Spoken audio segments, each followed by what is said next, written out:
땀이 많이 나가지고요. 죄송합니다.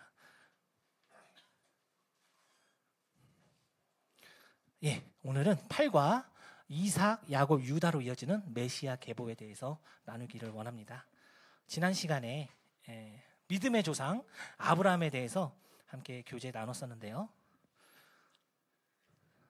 자, 잠깐 나왔었던 그 독일에 2명의 대왕이 있는데 한 명은 그 샤를마뉴 대제라고 하는 분이고, 이분은 이제 프리드리 대왕. 이 사람은 카톨릭에 대항해서 싸웠던 사람이에요. 오스트리아, 스페인 제국과 싸우면서 그 개신교 지역의 국가들을 지켰던 그 왕인데 정작 무신론자였습니다. 카톨릭에 대항해서 개신교를 지키기 위해 싸우면서 본인은 무신론자였어요.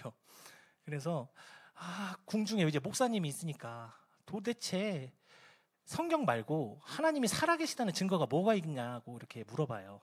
그랬을 때 지난 시간에도 얘기해드렸지만 그 궁중 목사가 있습니다. 대왕님 있습니다. 증거가. 뭐냐 그랬을 때 유대인입니다. 그렇게 얘기를 합니다. 하나님의 선택한 백성이라는 민족이라는 그 유대인들이 지금도 살아서 하나님을 섬기고 있고 그들의 메시아를 기다리고 있다. 이렇게 얘기를 했을 때 프리드리 2세가 수긍을 했던 유명한 일화가 있습니다. 유대인의 존재. 48년 5월 14일 날 이스라엘 독립을 선포했고요. 우리나라랑 8월 15일. 네, 우리나라도 관계가 깊다고 얘기 드렸고요. 아시다시피 칼 귀출라프라는 우리나라 최초 선교사입니다. 유대인입니다. 유대인 기독교 선교사예요. 유대계죠. 그리고 우리 신약 말고 구약 성경을 최초로 번역한, 한글로 번역하신 분, 러셀 피터스로 제가 이름을 확인했는데 다시 확인해 보겠습니다. 이분이 유대인입니다. 중국에 선교하러 오셨다가 우리 조선인을 만나게 되면서 한글 성경을, 구약 성경을 번역을 하는데 본인이 유대인이었기 때문에 굉장히 번역을 잘했습니다. 구약 성경 번역을. 그 덕을 우리가 지금도 보고 있는 거죠. 그 다음에 우리나라의 첫 번째 영부인이 누구시라고요? 다 아시듯이 프란체스카 여사고 유대인입니다. 유대계 미국인. 두 번째 분이시죠, 이승만 대통령이. 그리고 더글라스 메가더 장군이 유대인입니다. 이 메가더가 들어가면 다 유대인이라고 보면 됩니다. 코헨, 메가더. 근데 이제 다 미국으로 귀화를 했죠. 근데 이분의 사촌이 그 유명한 존 메가더 목사입니다. 유대계죠. 그리고 사울 알바레즈라고 하는 분이고 모사드 요원이었고 우리나라가 서독에서 차관을 들여오는데 정말 노력해서 결국 그 서독 차관을 유치했던 프란체스카 여사가 유대인 인맥을 총동원했을 때 거기에 같이 협력해서 우리나라를 도왔던 사람입니다. 우리나라는 그래서 역사적으로 유대인하고 많은 관계가 있어요. 또 유태인들이 IMF 때 우리나라를 많이 도와줬다는 기록도 있어요. 자, 다음. 그런데 이 유태인의 시작이 누구라고요? 바로 아브라함입니다. 하나님께서 먼저 아담을 통해서 했지만 아담의 죄악으로 실패하고 그 다음에 셋의 후손들로 시작하지만 노아를 제외하고는 모두 타락해버립니다. 노아의 가족들 제외하고는. 그래서 하나님께서 계속 좁혀가십니다. 여자의 후손으로. 그래서 한 민족을 택하시는데 그 민족의 시작, 이 이스라엘 민족의 시작인 아브라함을 선택하셔서 아브라함에게 본토 친척, 아버지 집을 떠나서 내가 보여줄 땅으로 가라고 했을 때 그가 하나님 말씀에 순종합니다. 성경은 그게 믿음이라고 얘기를 해요. 보이는 것을 믿는 게 아니고 보이지 않지만 하나님의 말씀에 확신을 가지고 한 발자국 내딛는 거, 그게 믿음이라고 합니다. 세상에서는 서원 기도라고 하고요. 주님 보여주면 저에게 제 배우자감을 보여주시옵소서. 주여! 이렇게 잘못된 겁니다. 그건 믿음이 아니에요. 하나님께 성경에 말하는 믿음은 그게 아니고 하나님께서 이 말씀을 통해서 우리에게 주신 것을 보이지 않지만 바로 와닿지 않지만 믿고 그것에 순종하는 것이 믿음이라고 합니다. 분명히 얘기하고 계시고 그 시작이 아브라함이었습니다. 그는 무려 터키 바그다드 지역 정도에 되는 갈대아 우르에서 터키 땅에 현재로는 이제 샨리 우르파라는 곳인데 여기에 하란 땅, 그 당시로 여기까지 떠나갑니다. 그리고 거기서 하란 땅에서 가나안 땅까지 수백 킬로미터를 이렇게 떠나갑니다. 하나님 말씀에 의지해서 어디로 갈지도 모르고 갔다고, 그냥 하나님께서 가라고 했을 때 그 말씀에 순종했다고, 하나님께서 그래서 그 믿음을 의로 여기셨다고 지난 시간에 얘기 나누었습니다. 네. 그래서 하란 땅에서 가나안 땅으로 아버지 데라가 죽은 이후에 아브라함은 가게 되고요. 그것에 대해서 하나님은 여호와의 말씀이 그 말씀을 믿었다고, 아브라함이 창세기 15장 6절에서 아브라함이 여호와를 믿으니 여호와께서 이를 그의 의로 여기셨다고 아브라함이 구원받았음을 얘기하십니다. 성경은 한결같이 행위를 통해서, 내 뭔가 열심을 통해서, 행위를 통해서 믿음을 얻는다고 구원을 받는다는 말씀이 없습니다. 믿음으로 하나님 말씀에 순종했을 때 구원을 받는다고 일관되게 얘기하고 계세요. 내 행위가, 내 열심이 아닙니다. 그래서 갈라디아서에서는 사도 바울이 아브라함이 하나님을 믿음에 그것을 그에게 의로 정하셨다함과 같으니라. 그런즉 믿음으로 말미암은 자들은 아브라함의 자손인 줄 알지어다. 우리 구원받은 성도님들도 저도 아브라함의 자손이 되겠습니다. 먼저 본을 보인 거죠. 그 믿음을. 이 믿음이 참 네, 그래서 지난 시간에 얘기한 것처럼 무할례자인 우리 이방인들에게도 아브라함이 하란 땅에서 75세 출발해서 99세가 될 때까지 할례를 받지가 않습니다. 이때는 엄밀하게 말해서 이방인 신분이에요. 그렇지만 하나님께서 분명히 구원받았다고 하셨고요. 100세, 99세의 할례를 받고 100세 이삭을 낳으면서 비로소 유대인의 혈통이 시작이 되는데, 그때는 이제 또 유대인의 조상이 되는, 아브라함은 그래서 이방인의 조상도 되고 우리 유대인의 육신의 조상도 되는, 이런 것을 로마서를 통해서 하나님께서 말씀하고 계십니다. 네, 그래서 태어난 아들이 100세에 낳은 아들, 바로 이삭이 되겠습니다. 그 이후에 이어지는 얘기가 되겠습니다. 근데 성경을 보시면서 우리 VIP 분들도 기억하셔야 될 게 있어요. 이 세상은, 성경에서는 영적 전쟁터라고 얘기합니다. 하나님과 마귀가 일으키는 어떤 싸움의 전쟁의 장입니다. 이 우리 인간이 살아가는 사회가, 세상이 마귀가 계속해서 갈등을 일으켜서 하나님께 대적하고 그것을 하나님께서 막으시고 하나님의 뜻을 이루어 가시는, 마지막 우리 온 인류를 구원하시기 위해서 그리스도를 보내주셨고 마지막에는 주님께서 이 땅에 오시기까지 이런 일들을 모두 이루어 가시는 영적 전쟁터가 이 세상입니다. 그래서 하나님께서는 사탄에게 네가 창조물이지만, 내가 창조한 창조물이지만 나에게 반역을 하였으니 한번 도전해봐라, 마음껏 해봐라. 하지만 그 가운데서 하나님께서 사탄의 뜻과 인간의 뜻이 결합해서 하나님께 대적하지만 그것을 창조주 하나님이 다 꺾으시고 하나님의 열심으로 결국 인간을 구속하시고 하나님의 뜻을 이루어 가시는 것을 우리 이 땅에서 보여주고 있는 것이 현재 세상입니다. 그걸 기억하시고 우리가 이 말씀을 보시면 좋을 것 같습니다. 그렇게 됐을 때 나중에 이 모든 일들이 다 이루어졌을 때 사탄 마귀를 따르는 천사들도 하나님의 뜻에 순복할 수밖에 없게 되는 이런 과정이라는 것 기억하시고 말씀 계속 보시면 좋겠습니다. 네, 히브리서에서는 아브라함이 갈 바를 알지 못하고 나갔으나 그가 하나님이 계획하시고 지으실 터가 있는 성을 바랬다고, 보이지 않아요. 하지만 바랬다고 이야기합니다. 이게 믿음이다. 성도님들 뭔가 바라고 계신가요? 믿음은 바라는 것의 실상이라고 하시는데 바라고 있는 게 계신가요? 네.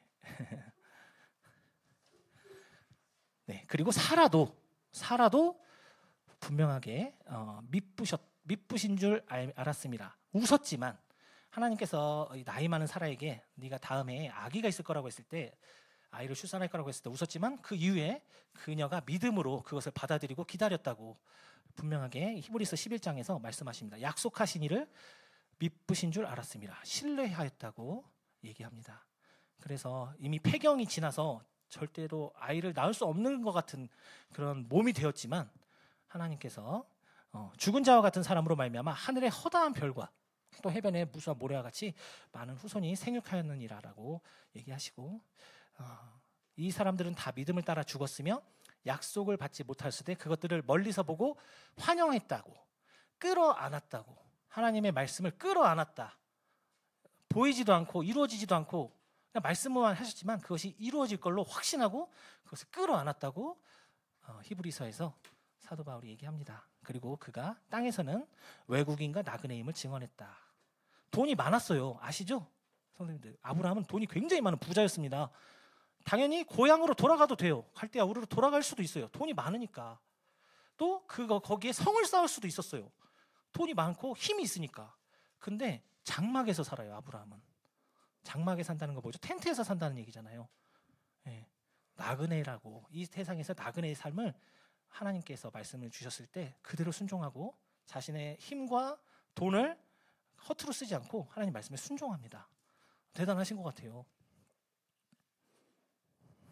자, 그러면 오늘은 유대인에 대해서 좀 더, 이제 아브라함에서 왜 아브라함이라고 안 하고 유대인이라고 할까요? 오늘날 사람들을. 그래서 한번 좀 더 들어가 보겠습니다. 분명한 것은 예수님께서 직접 하신 말씀입니다. 수가성 여인에게 하신 말씀이죠. 사마리아 여인에게 예수께서 이르시되 여자여 내 말을 믿으라. 이 산에서도 말고 예루살렘에서도 말고 너희가 아버지께 예배할 때가 이르리라. 22절 다 같이 읽어보시겠습니다. 시작. 너희는 알지 못하는 것을 예배하고 우리는 아는 것을 예배하노니 이는 구원이 유대인에게서 남이라. 구원이 어디에서 난다고요? 유대인, 문선명, 통일교. 한국인일까요? 유대인일까요? 한국 토종입니다. 신천지 이만희. 한국인일까요? 유대인일까요? 토종입니다. 한국인. 네, 정명석 말할 것도 없고요. 하나님의 교회, 어머니 하나님, 말도 안 되는 소리가. 예수님께서 분명하게 구원이 어디서 난다고요? 유대인에게서. 아담, 셋, 노아, 그 다음에 셈, 그 다음에 아브라함, 그 다음에 그 아브라함의 씨를 통해서 이제 나올 이삭을 통해서 유대인에게서 난다고 분명하게 말씀하셨습니다. 신천지 통일교 너무나 잘못됐죠? 네, 성경 말씀을 전혀 모르고 있는. 네, 그래서 이렇게 나아갑니다. 자, 아브라함이 이제 원래 부인이었던 사라와의 사이에서 낳은 아들이 바로 이삭이고요. 사탄이 아까 뭐라고 말씀드렸죠? 이 세상은 하나님과 사탄의 전쟁터입니다.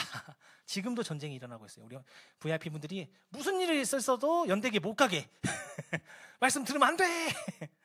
분명히 방해하는 그런 일들이 있을 거예요.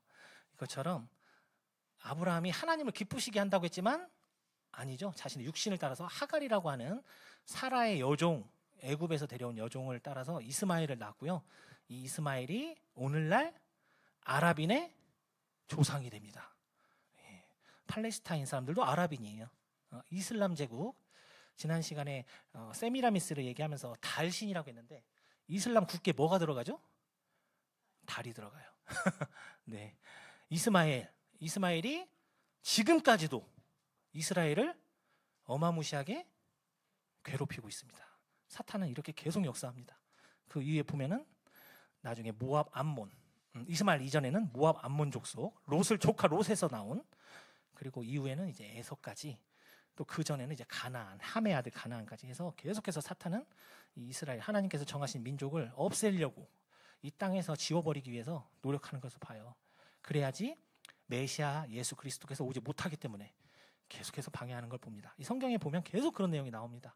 유대인들이 여러 번 절멸할 뻔합니다. 지금도 이란에서는 메시아를 기다리거든요. 이란이 시아파인 거 아세요? 수니파가 있고 시아파가 있습니다. 수니파는 이스마엘 후손들이 대부분 믿고 있고요. 시아파는 페르시아인, 아브라함의 후손이 아닙니다. 다른 민족이에요.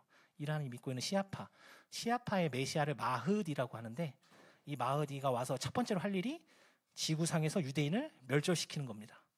이란의 목표는 이스라엘의 멸절이에요. 그래서 이스라엘과 이란이 이렇게 싸우는 거거든요. 그 이제 번의 얘기고, 사탄이 지금도 역사한다는 사실입니다. 그리고 이삭과 리브가를 통해서 바로 오늘의 주인공 중에 한 분이 이삭. 예. 사라를 통해서 이삭이 나오고 이삭과 리브가를 통해서 또 주인공인 에서와 야곱. 그리고 이 야곱에게서 12명의 아들이 태어납니다. 예, 12명의 아들이 태어납니다. 그래서 이후까지 그 12명의 아들 중에 오늘의 주인공이 몇째일까요? 12명 중에 몇째일까요? 여기 보시면은 예, 넷째 아들입니다. 예, 넷째 아들. 야곱의 12명 중에 넷째 아들. 이 유다의 자손으로 예수님께서 오십니다. 네, 오늘 거기까지 말씀 한번 드려보겠습니다. 자, 이삭은 40세에 리브가를 맞이하여 아내를 삼았으니 리브가는 밧단 아람 족속 중 부두엘의 딸이요 아람 족속 중 라반의 누이였더라. 네, 이삭이 저보다 5년 늦게 결혼했습니다. 제가 35세. 이삭은 40세에 리브가, 영어 말로는 레베카, 리브가를 맞이하여 아내를 삼았고요. 리브가는 바로 밧단 아람 족속 중 부두엘의 딸이요 아람 족속 중 라반의 누이였더라. 밧단 아람, 아람은 시리아란 뜻이 됩니다. 셈족입니다. 셈족에서 라반의 누이로 있었던 리브가를 아내로 맞이합니다. 아브라함이 가나안 족속에게서, 가나안 족속은 하나님께서 정말 미워하는 족속이라고 하셨는데 그 가나안 땅에서 부인을 얻지 않고 저 멀리 다시 자신의 종을 보내서 이렇게 리브가를 데려옵니다. 그래서 40살에 리브가와 결혼하게 되고, 결혼하지 못했을 때 하나님께서 그 기도를 들으시고 리브가가 임신해서 낳은 아들이 쌍둥이입니다. 22절에 그 아들들이 그의 태 속에서 서로 싸우는지라 그가 이르되 이럴 경우에는 내가 어찌할꼬 하고 가서 여호와께 묻자온데 여호와께서 그에게 이르시되 내 두 국민이 내 태중에 있구나. 두 민족이 내 복중에서부터 나누이리라. 이 족속이 저 족속보다 강하겠고 큰 자가 어린 자를 섬기리라. 하나님께서 약속을 예언하셨죠. 동생이 섬김을 받을 것이다. 그래서 이삭의 둘째 아들을 통해서 메시아 계보를 이어가실 것을 미리 말씀하십니다. 그리고 이렇게 잘 태어났고요. 동생인 야곱은 리브가와 참 친밀했는데 반대로 에서는 아버지와 친밀했고요. 근데 리브가는 이 하나님의 말씀을 계속 마음에 두고 있었습니다. 그래서 야곱에게 계속 이 이야기를 해줬고 하나님의 축복을 받아야 된다고 야곱에게 얘기를 했을 때 야곱이 그것을 귀하게 여겼던 것으로 보입니다. 그래서 야곱이 그 유명한 어떤 사기를 치죠? 팥죽을 만들어가지고 형이 진짜 배고플 때, 사냥하고 와서 진짜 배고플 때, 피곤했을 때 팥죽을 주면서 장자의 명분을 나에게 팔으라고 했을 때 본죽에서 팥죽이 10,000원인가요? 10,000원에 그냥 팔아버립니다. 에서는 상남자였습니다. 상남자, 호인이에요. 그래서 뭐 짜잘한 거에 별로 신경 쓰는 사람이 아니고 사람들에게 진짜 호탕한 사람들 있잖아요. 정말 같이만 있어도 재밌는 사람, 이런 사람이었던 것 같은데 정작 하나님의 축복에는 관심이 없었던 사람으로 보입니다. 그래서 10,000원에 팔아버려요. 적은 돈에 팥죽에 자신의 명분을, 장자의 명분을 팔아버립니다. 그렇다고 사기친 야곱도 그것을 이렇게 한 것도 잘한 행동은 아니죠. 자, 근데 이것에 대해서 로마서에서 사도 바울은 리브가에게 이르시되 큰 자가 어린 자를 섬기리라 하셨나니 기록된 바 내가 야곱은 사랑하고 에서는 미워하였다 하신 것과 같으니라. 에서를 미워하였다는 말이 완전히 뭐 너는 구원받을 수 없어, 절대 안 돼, 이런 미워하심이 아니고요. 야곱이 더 하나님께 관심이 있었고 하나님이 주신 축복에 더 관심이 있었고 그 영원한 축복에 관심이 있었다는 것에 대해서 하나님께서 야곱을 사랑하셨다고 이렇게 말씀하신 의미가 되겠습니다. 자, 그리고 이제 이삭이 또 이제 아버지를 이제 닮잖아요. 아들은 아브라함이 지난 시간에 얘기는 못했지만 흉년이 들었을 때 이집트에 내려갔다가 한마디로 하면 자기 부인이었던 사라를 바로 왕에게 뺏길 뻔하죠. 똑같은 행동을 이제 하려고 애굽으로 내려가려고 하니까 하나님께서 막으십니다. 안 돼! 하면서 다시 한번 아브라함에게 하신 약속을 이삭에게 상기시켜 주십니다. 너의 자손을 통해서 내가 큰 복을 이룬다고. 그래서 2절에 여호와께서 이삭에게 나타나 이르시되 애굽으로 내려가지 말고 내가 내게 지시하는 땅에 거주하라. 이 땅에 거류하면 내가 너와 함께 있어 내게 복을 주고 내가 이 모든 땅을 너와 내 자손에게 주리라. 내가 내 아버지 아브라함에게 맹세한 것을 이루어. 이렇게 아브라함에게 했던 약속, 온 천하 만민이 복을 받고 네 자손을 통해서 하늘의 별과 같이 많아진다고 한 약속을 이삭에게 상기시켜 주었을 때 이삭은 그 말씀에 순종하고 애굽으로 가지 않습니다. 네. 그런데 이제 야곱이 아시죠? 유명한 사건. 이후에 이제 이스라엘에서는 이 당시에는 장자에게 2배를 줍니다. 상속의 2배. 3등분을 해가지고 2개를 장자에게 주거든요. 그래서 이삭이 자신이 사랑하는 에서에게, 하나님의 말씀은 큰 자가 작은 자를 섬긴다고 했지만 그것은 이미 저쪽으로 나가 있었어요. 이삭은 그거는 이제 저 너머로 있고, 자신이 살아가는 상남자 호인 에서에게 장자의 축복을 주기 위해서 불렀을 때 야곱이 리브가와 함께 또 이렇게 모의를 해서 자신이 에서인 척하고 들어가서 그 축복을 받게 됩니다. 그랬을 때 에서는 더 이상 참지 못하고 폭발하게 되죠. 우리 아버지가 죽으면, 부모님이 죽으면 내가 너를 반드시 죽이겠다. 이러다가는 둘 다 잃겠다 해서 이삭과 리브가가 야곱을 보내게 됩니다. 집에서 떠나보내게 돼요. 왜냐하면 형 에서에게 죽을 수 있으니까. 그래서 이 야곱이 떠나게 되는데 바로 자신의 어머니 리브가의 오빠였던 라반의 집으로 밧단 아람으로 가게 됩니다. 자, 그 과정에서 하나님께서 또 이번에는 야곱에게 하나님이 주실 축복을 설명하십니다. 3절에 전능하신 하나님이 내게 복을 주어 내가 성육하고 번성하게 하여 내가 여러 족속을 이루게 하시고 아브라함에게 허락하신 복을 내게 주시되 너와 함께한 내 자손에게도 주사 하나님이 아브라함에게 주신 땅 곧 내가 거류하는 땅을 내가 차지하게 하시기를 원하노라. 이삭이 한 말인데요. 이삭은 깨달은 거예요. 하나님께서 큰 자가 작은 자를 섬긴다고 했는데 내가 그 말씀을 깡그리 잊어버리고 했을 때 하나님께서 이런 사태가 일어나게 하심으로써 깨닫게 하셨거든요. 그래서 이삭이 아브라함에게 복이 너에게 갈 것이다라고 상기시켜 줍니다. 야곱에게. 그렇게 해서 이제 야곱이 이제 가게 되고요. 이 부분은 다음에 보여드릴게요. 네, 그래서 이제 외삼촌 라반에게 갑니다. 밧단 아람으로 가서 거기서 정말 엄청난 고생을 합니다. 거기서 한눈에 반한 자기 외삼촌의 딸, 둘째 딸 라헬에게 첫눈에 반했는데, 그러면은 외삼촌이 7년 일해라, 그러면 주겠다 해놓고는 누구를 주죠? 첫째 딸을 줘요. 레아를 줘요. 여기서 가장 큰 피해자는 레아가 되겠습니다. 뒤에 나오겠지만 이때부터 레아는 비참한 삶을 살게 돼요. 그리고 다시 7년을 일했을 때 라헬을 외삼촌이 주게 됩니다. 그리고 또 몇 년을 더. 그래서 나중에 이제 라반이 도저히 이제 야곱이 참지 못하고 야반 도주를 합니다. 야반 도주. 장사하시다가 사업하시다가 너무 힘들면 이제 그렇게 하시잖아요. 마치 그것처럼 도저히 안 되겠다 해서 여기 있다가는 내가 큰일 나겠다 해가지고 레아, 라헬, 그리고 자신이 또 결혼을 2번 더 하거든요. 그 라헬의 시종, 그리고 레아의 시종과 해서 4 여성과 결혼해서 아들 12명을 낳는데 다 데리고 떠나게 됩니다. 그랬을 때 라반이 쫓아옵니다.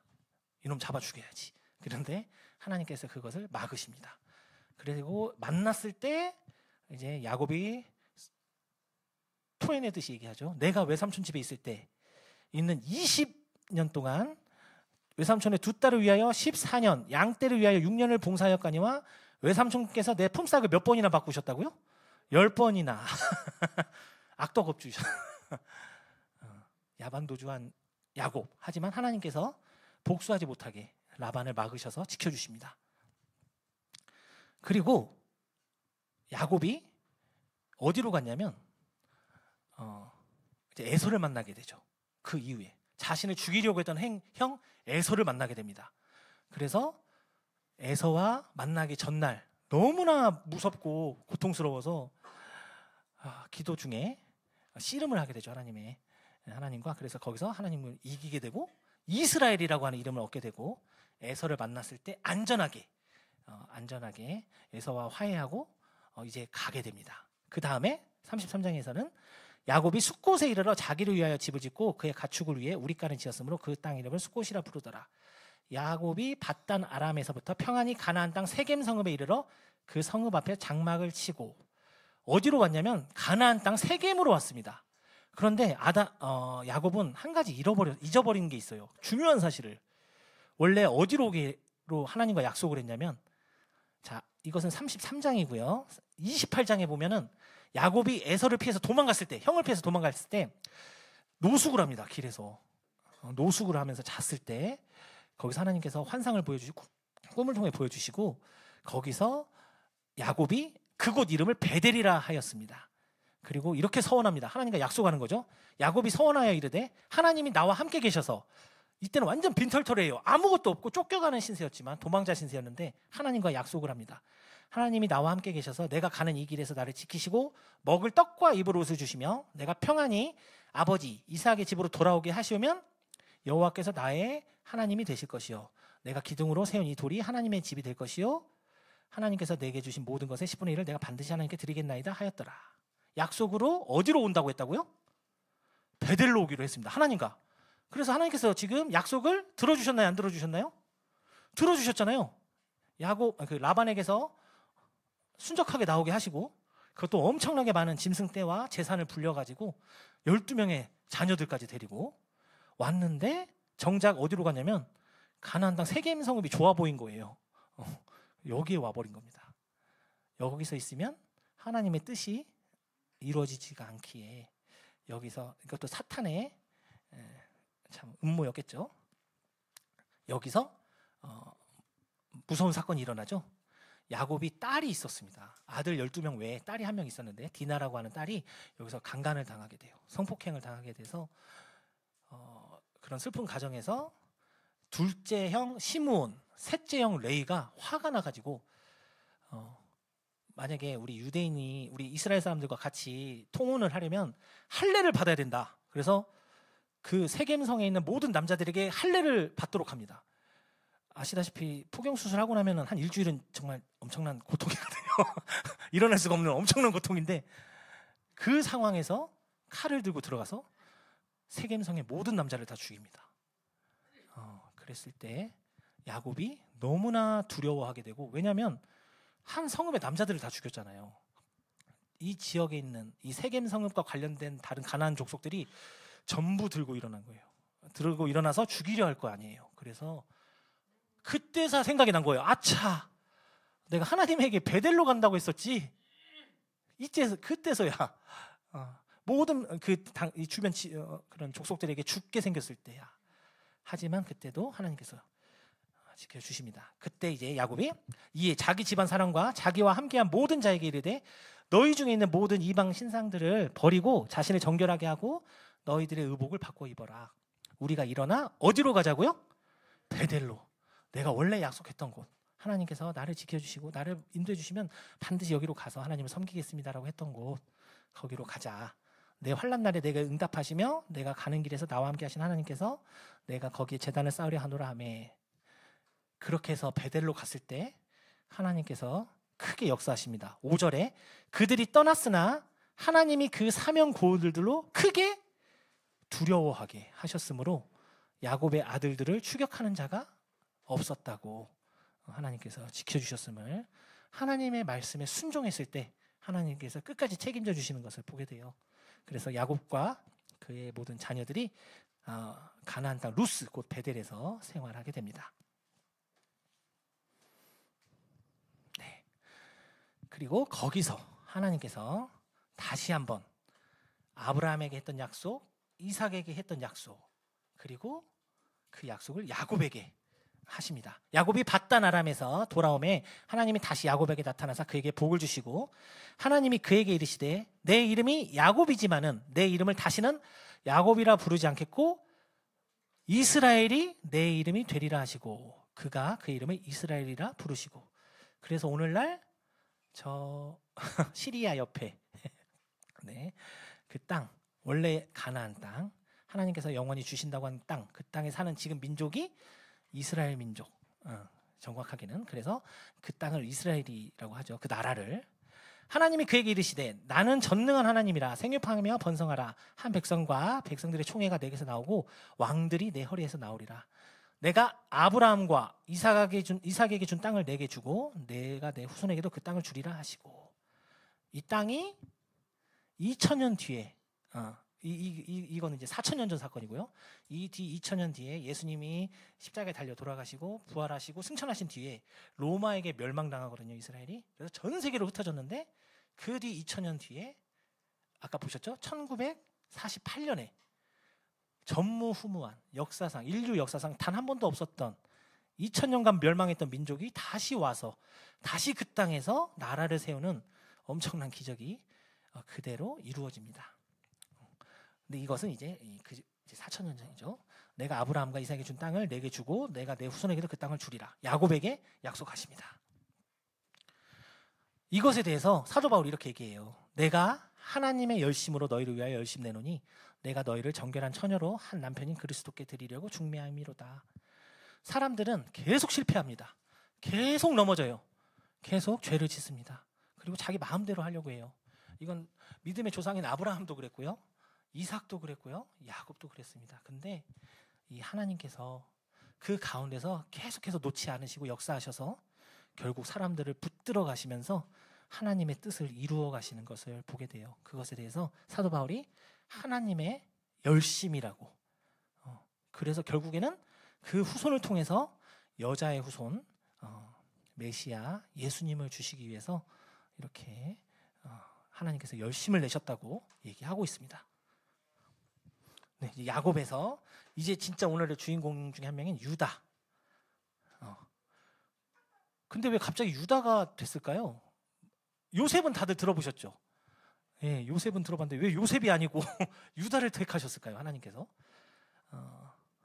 자, 그 이유를 좀 알아보겠습니다. 네, 유다는 넷째 아들입니다. 그런데 먼저 요셉이 꿈을 자꾸 꿔요. 꿈을 꾸는데 요셉 잘못일까요? 꿈 꾼 게? 하나님이 꾸게 하신 거예요.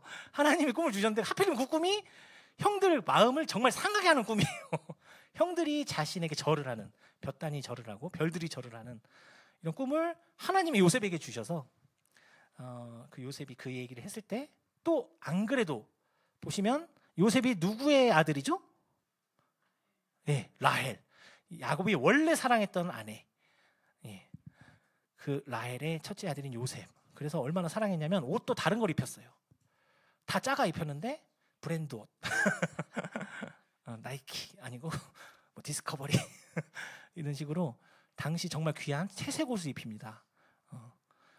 그랬을 때 형들이 나이도 어리고 자신들보다 11번째니까 얼마나 어리겠어요. 정말 이상한 소리나 해야 되는 저 아들에게 동생에게 저런 옷을 입혀주고 사랑하는 것에 얼마나 기분이 나빴을까요? 그래서 이 형들이 어떻게 하죠? 요셉을? 예, 팔아버립니다. 원래는 죽이려고 했어요. 그런데 루벤이 우선 구덩이에 넣고 숨겨놓자. 구덩이에 우선 넣어놓자. 그리고 나중에 몰래 와서 살려주려고 했습니다. 우유부단했던 것 같아요, 루벤은. 그리고는 어디론가 또 가버렸어요. 그 사이에 또 이제 죽을 위기에 있을 때 그때 넷째인 유다가 요셉을 죽이지 말자. 같은 혈육끼리 죽이지 말고 차라리 팔아버리자. 해가지고 요셉을 이집트로 팔아버립니다. 이스마엘 그 자손에게 팔아서 그들이 노예로 요셉을 데려가게 되고 그 유명한 보디발의 집으로 가고 또 거기서 그 아내의 유혹에서 하나님을 배신할 수 없다. 하나님께서 다 지켜보고 계신다. 그럴 수 없어. 주인을 배신할 수 없다고 했을 때 누명을 쓰고 감옥에 가게 되고 거기서 술 맡은 거 하는 장, 떡 맡은 거 하는 장 그들의 꿈을 해몽해 주게 되고 또 그 술 맡은 거 하는 장이 그 해몽 들었던 것을 바로 왕에게 얘기해 주게 되고 결국 어디까지 가게 되죠? 요셉이? 총리가 되게 됩니다. 총리까지 돼요. 요셉이. 그랬을 때 흉년 기간 이제 요셉이 총리가 됐을 때 흉년이 옵니다. 7년 풍년, 7년 흉년. 근데 그 흉년 기간에 이 형들이 살던 야곱의 형들이 살던 그 땅에도 당연히 가뭄이 왔죠. 그래서 곡식을 사러 가게 되고 첫 번째 갔을 때는 시므온이 잡히게 됩니다. 그리고 두 번째 다시 사러 갔을 때 요셉이 시험을 하게 되죠, 형들을. 그래서 누구를 데려오라고 하죠? 베냐민을 데려오라고 합니다. 베냐민은 누구죠? 누구의 아들이죠? 또 사랑하는 라헬의 아들입니다. 12번째 아들. 요셉이 없어졌기 때문에, 사라졌기 때문에 야곱은 죽은 줄로 알았죠. 짐승에 먹힌 걸로. 그랬기 때문에 더더욱 포기할 수 없었던 베냐민. 이 베냐민을 데려오라고 했을 때 유다가 아버지에게 자신이 대신 거기서 종이 되는 한이 있어도 베냐민을 반드시 데려오겠다고 약속을 하고 곡식을 사러 들어갑니다. 그런데 이제 요셉의 시험을 하죠. 형들과 이제 베냐민이 곡식 이제 자루를 사서 가는데 베냐민의 곡식 자루에다가 컵을 넣어놓습니다. 자신이 쓰던 컵을. 그래서 은잔을. 그래서 그것이 발견돼서 다 압송되게 돼요. 다시 이집트. 다시 와서 이제 형들이 우리가 다 당신의 종이 되겠다고 했을 때 요셉이 아니다. 잔이 나온 베냐민만 종이 되면 된다. 라고 얘기를 합니다. 그때 나섰던 게 또 유다입니다. 유다가 이렇게 얘기를 해요.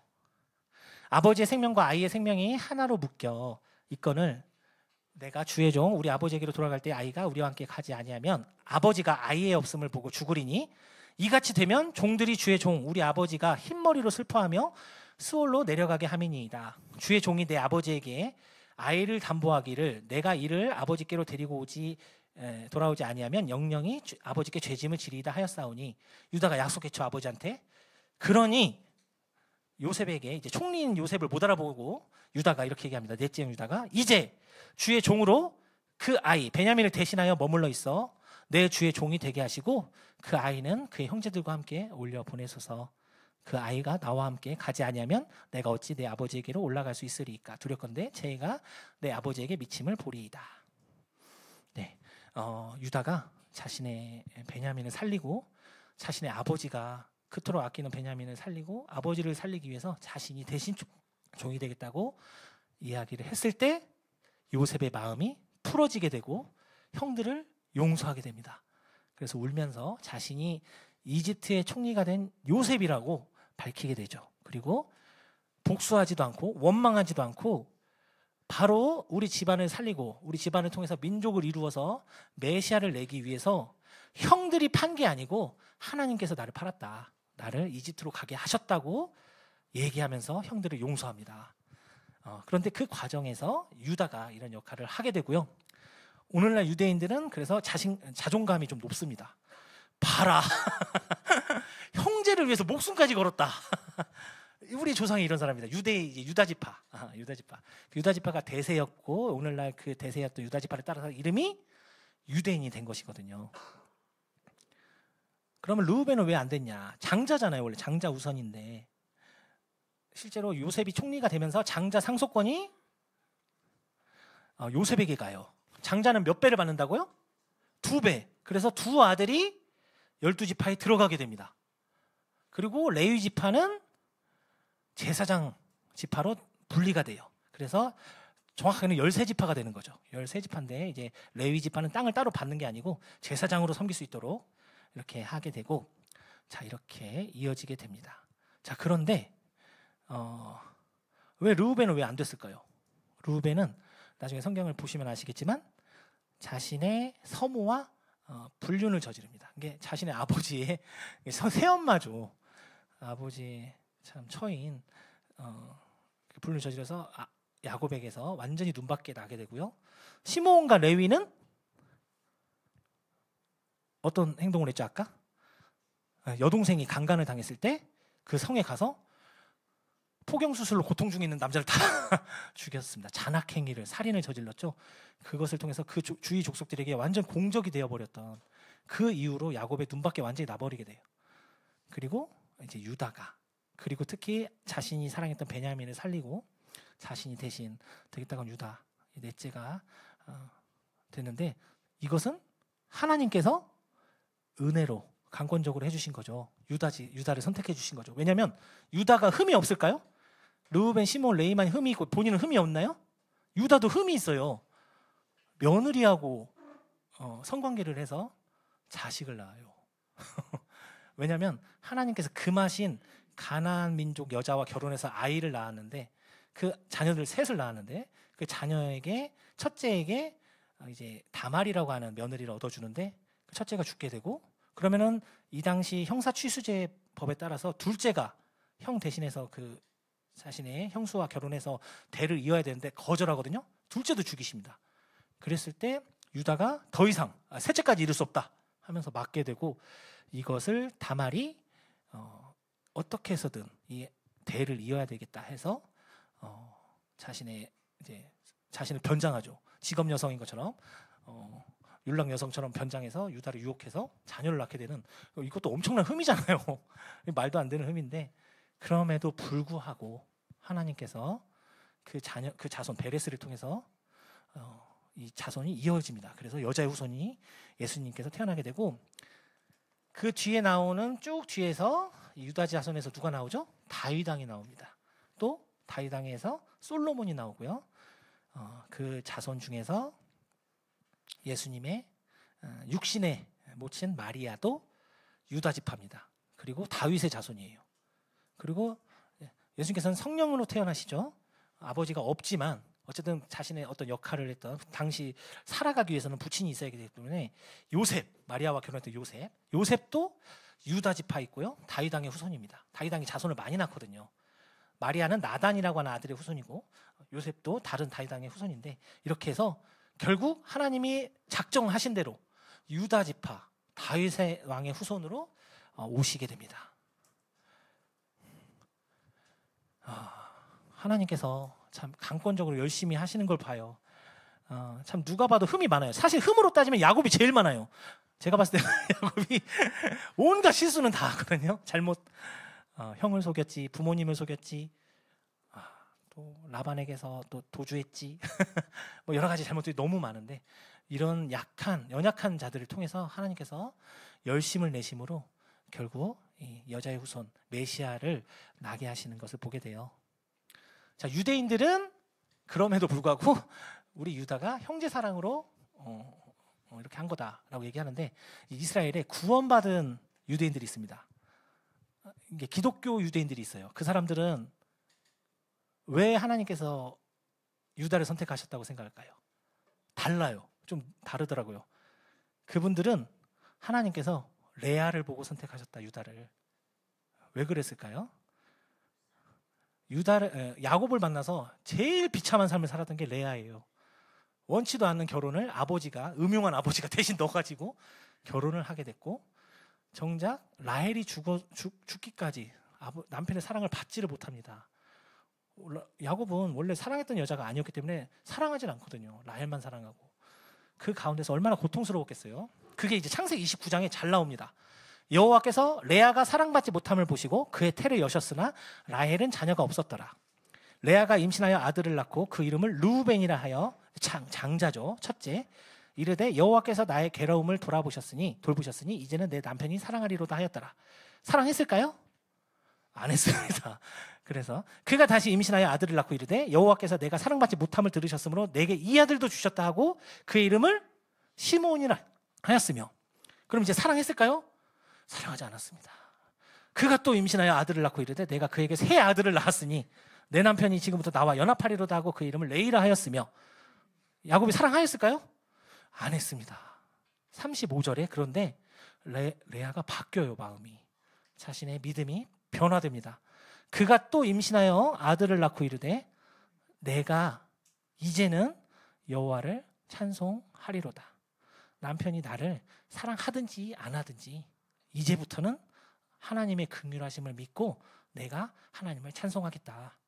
그 고통 중에서 그 비참한 삶을 살면서도 하나님에 대한 믿음을 가지게 됩니다. 그래서 이로 말미암아 그가 그 아들의 이름을 유다라 하였고 그의 출산이 멈추었더라. 유다의 뜻이 찬양하다. 또 찬양을 받는다는 뜻도 있습니다. 하나님께서 레아를 보신 것 같아요. 그분들은 그렇게 분별하더라고요. 레아가 이제는 하나님을 찬송하겠다. 남편이 나를 사랑하지 않더라도 비참하지만 그럼에도 불구하고 하나님이 나를 긍휼히 여기실 거란 걸 믿고 하나님을 찬송하면서 살겠다. 평생을.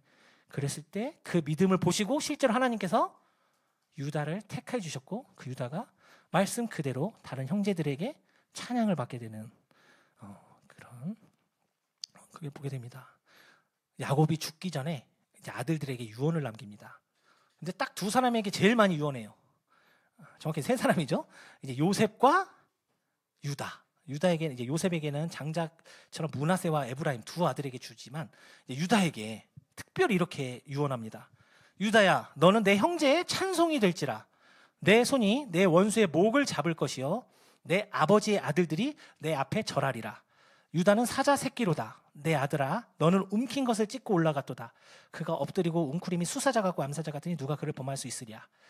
규가 유다를 떠나지 아니하며 왕들이 잡고 있는 홀이라고 하죠. 이렇게 자신의 왕권을 이렇게 보여주는 규가 유다를 떠나지 아니하며 통치자의 지팡이가 그 발 사이에서 떠나지 아니하기를 실로 메시아입니다. 메시아가 오시기까지 이르리니 그에게 모든 백성이 복종하리로다.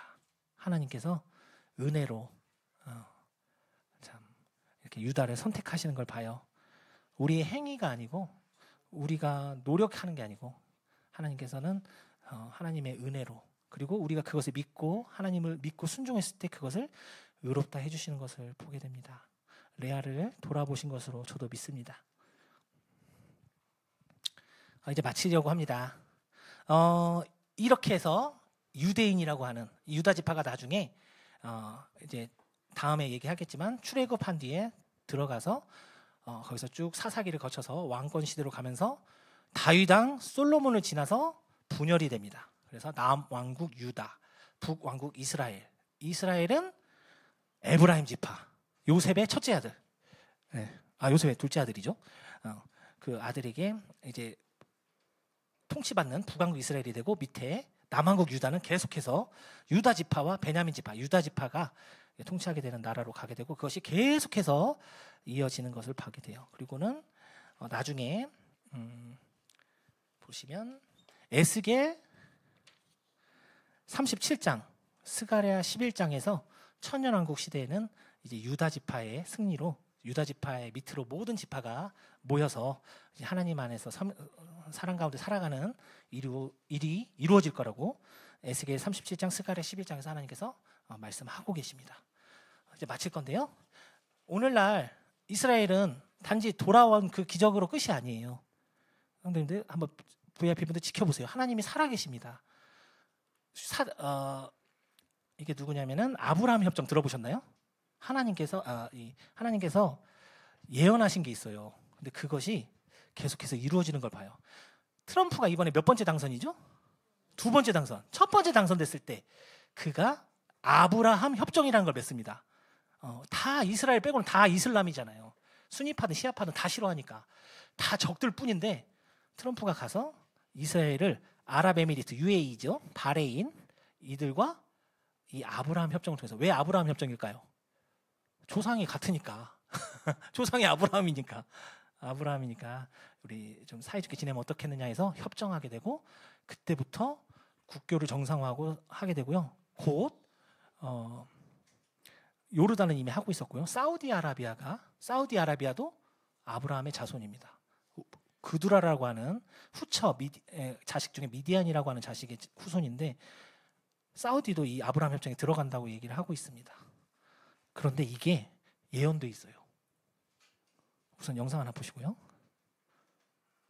1일 백악관에서 아랍에미리트 및 바레인과 관계 정상화 협정을 체결했습니다. 도널드 트럼프 대통령은 현지 시간 15일 백악관 사우스론에서 이스라엘과 UAE, 바레인 간의 외교관계 정상화를 위한 합의인 아브라함 협정 서명식을 가졌습니다. 또 트럼프 대통령은 5개에서 6개 국가와 이스라엘 사이에 추가적인 평화협정을 추진하고 있다고 언급했습니다. 이게 이제 첫 번째 1기 때 맺었던 협정, 5년 전이죠. 이것이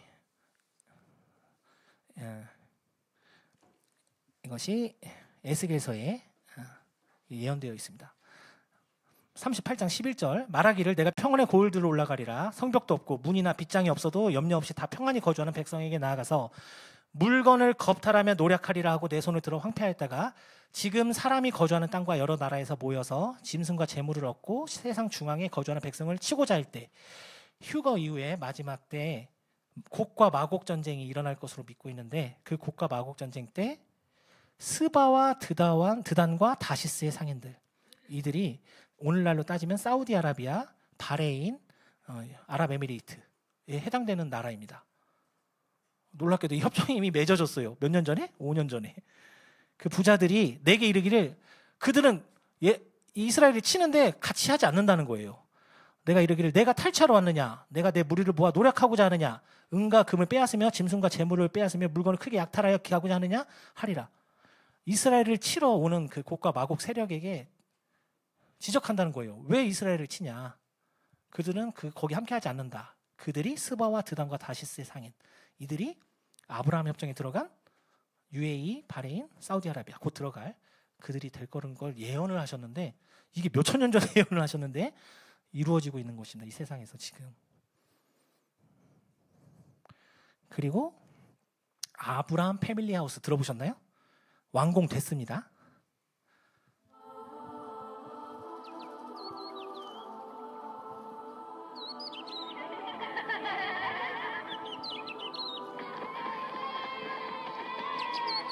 이슬람, 유대인, 카톨릭, 정교회, 개신교까지.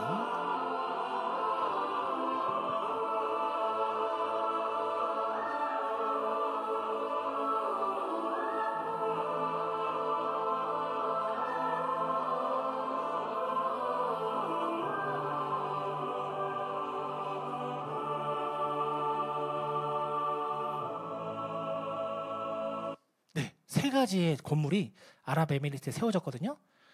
기독교 건물, 이슬람 회당, 유대교 회당을 세 개를 다 지어놓고, 종교 통합을, 우리 이제 서로 싸우지 말자, 종교는 하나지 않느냐, 또 유대교, 이슬람교, 기독교가 다 믿음의 조상이 같아요. 누군지 아세요? 아브라함 자손, 이렇게 믿음의 자손들끼리 싸울 필요 없지 않느냐고 해서 종교 통합 운동을 하고 있습니다. 아랍에미리트에서 그 건물을 지어놓고 엄청 멋있게 지어놨어요. 나중에 한번 들어가 보세요. 아브라함 패밀리 하우스. 근데 이것도 하나님께서 분명히 예언하고 계십니다. 사도 바울이 데살로니가 후서에서, 형제들아, 우리가 너에게 구하는 것은 우리 주 예수 그리스도의 강림하심과 우리가 그 앞에 모임에 관하여 휴거를 말씀하신 거죠. 영으로나 또는 말로나 또는 우리에게서 받았다는 편지로나 주의 날이 이르렀다고 해서 쉽게 마음이 흔들리거나 두려워하거나 하지 말아야 한다는 것이라. 주님이 오시기 전에 분명한 그런 현상이 있는데, 바로 누가 어떻게 하여도 너희가 미혹되지 말라. 먼저 뭐 하는 일이 있다고요? 배교는 하나님의 말씀, 진리이신 온전하신 하나님의 말씀을 떠나서 다른 이단, 다른 종교와 함께하는 거. 불교에도 구원이 있다, 이슬람에도 구원이 있다, 유대교에도 구원이 있다 하는 것이 바로 배교거든요. 이 일이 일어날 것이고, 불법의 사람 곧 멸망의 아들 적그리스도가 나타날 것이다. 이것을 예언하셨는데 이루어지고 있습니다. 어제인가요? 며칠 전이죠? 이 아브라함 패밀리 하우스에 트럼프가 2기 행정부 트럼프가 직접 방문했습니다.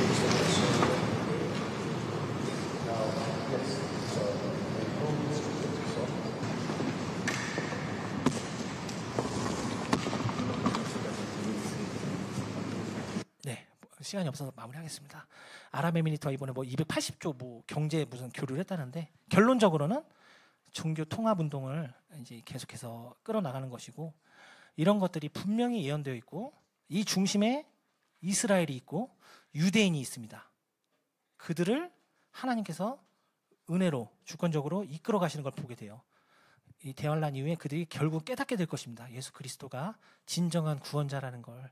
목이 고진 백성이라고 했는데, 그들은 그 환란을 통해서 정말 예수 그리스도가 구원자였다는 것을 뒤늦게 깨닫게 될 것이라고 하나님께서 분명히 말씀하고 계십니다.